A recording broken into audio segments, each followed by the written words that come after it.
You know that moment when you open your bank account and you don't immediately feel a knot in your stomach?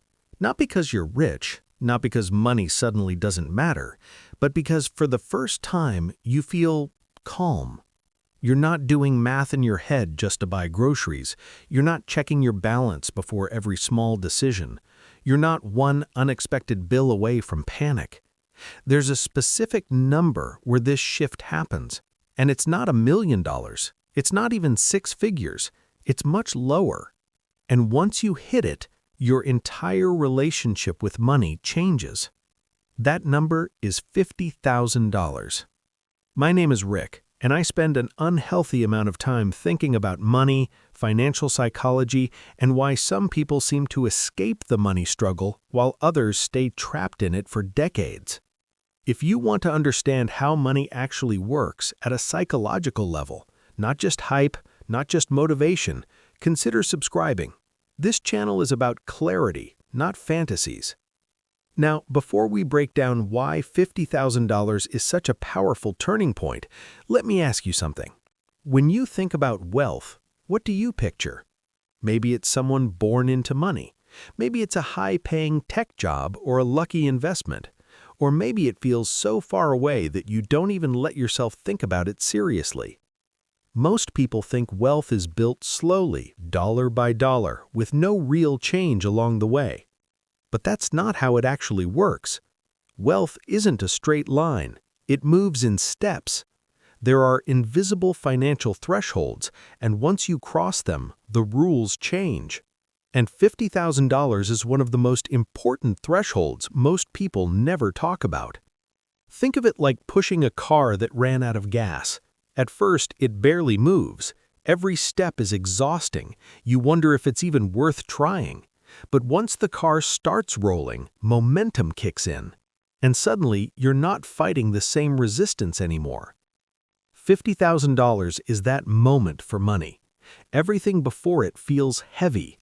Everything after it starts to feel lighter. But here's the surprising part. The biggest change at $50,000 isn't a mathematical one, it's a psychological one. When you don't have savings, your brain operates in survival mode.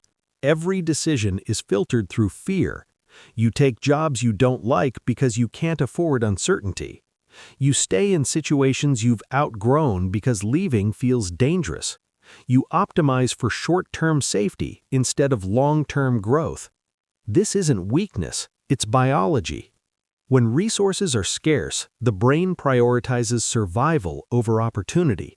You can't think about investing, risk, or leverage when your mental energy is consumed by, what if something goes wrong? But once you cross $50,000, something remarkable happens. Your brain finally has space. You stop asking, how do I get through this month, and start asking, what's the smartest move long-term? You're no longer reacting to money, you're directing it, and this shift changes everything. Let's talk about the math for a moment. If you're saving and investing consistently, say $1,000 a month, getting to your first $50,000 is hard. It takes years of discipline, years of saying no, years of consistency when motivation disappears. Most people quit before they ever get there. But once you do reach $50,000, the game changes. At an average 8% return, $50,000 generates about $4,000 a year on its own. That's money you didn't trade time for, money that shows up while you sleep, money that compounds. Your next $50,000 doesn't take the same effort as the first. Your money is now helping you. And that's when momentum becomes real.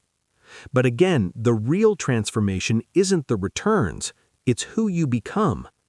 To save $50,000, you had to build systems. You had to control impulses.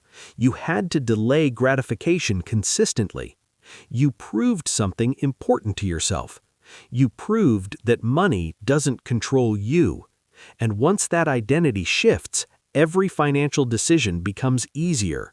You stop stressing over $5 decisions and start focusing on $50,000 ones. Where you live, how you earn, what you invest in, what you say no to. This is also where opportunity starts to appear. When you're broke, every surprise is a crisis. A car repair feels catastrophic. A job loss feels like the end. But with $50,000, problems become inconveniences, and opportunities become possible. You can walk away from bad jobs. You can invest when others can't. You can take calculated risks instead of desperate ones. This is what people mean when they say money buys options. Not happiness, not status. Options. And here's the part most people mess up. They hit $50,000, feel successful, and immediately spend it. A nicer car, a bigger apartment, lifestyle upgrades that quietly reset them back to zero. That $50,000 isn't a reward, it's a foundation, it's leverage, it's protection, it's momentum. Spend it too early and you don't just lose money, you lose the position you worked years to reach. The irony is that the people who look wealthy are often the most financially fragile, while the person quietly sitting on $50,000, driving an average car, living below their means, is building something powerful. $50,000 won't make you rich, but it will make you dangerous, in a good way. It gives you clarity, confidence, and control.